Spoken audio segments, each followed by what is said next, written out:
ఒక క్రిస్టియన్ క్రిస్టియన్గా బతకొచ్చు, ఒక ముస్లిం ముస్లింగా బతకొచ్చు. కానీ ఒక హిందువు హిందూగా బతికితేనే వారికి అసలు సమస్య అంటూ ద్రవిడవాద పార్టీలను, కుహానా లౌకికవాదులను కడిగి పారేశారు పవన్ కళ్యాణ్. మురుగన్ భక్త సమ్మేళనంలో పాల్గొన్న ఆయన ఒక హిందువు హిందువుగా జీవిస్తే మతతత్వం అంటారు, ఇది నకిలీ లౌకికవాదం కాదా అంటూ ప్రశ్నించారు. అయినా నా నమ్మకాన్ని ప్రశ్నించడానికి మీరెవరంటూ దుమ్ము దులిపేశారు పవన్ కళ్యాణ్. கிறிஸ்தவராக இருக்கலாம், ஒரு முஸ்லிம் முஸ்லிமாக இருக்கலாம். ஆனால் ஒரு ஹிந்துவாக இருந்தாலே இவர்களுக்கு பிரச்சனை. ஒருவன் ஹிந்துவாக இருந்து விட்டால் அவன் மதவாதி.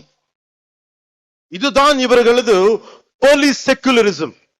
என் நம்பிக்கையை கொண்டாட எனக்கு உரிமை உள்ளது, அதை கேட்க நீங்கள் யார்?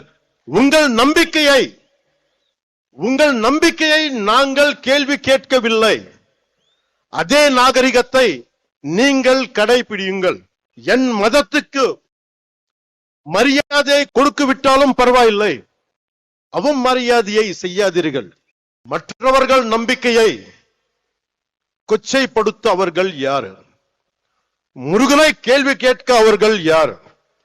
அறத்தை அசைத்த பார்க்க அவர்கள் யார்? அவர்களால் மற்ற மதங்கள் பற்றி இது போல பேச முடியுமா? அரேபியாவிலிருந்து வந்த மதங்கள் பற்றி அவர்களால் இப்படி பேச முடியுமா? நம் மதத்தை பற்றி மட்டும் ஏன் இப்படி பேசுகிறார்கள்? நாம் அமைதியானவர்கள், எல்லாவற்றையும் சகித்துக் கொள்ள கூடியவர்கள். Secularism is a convenient word for a lot of people in our country.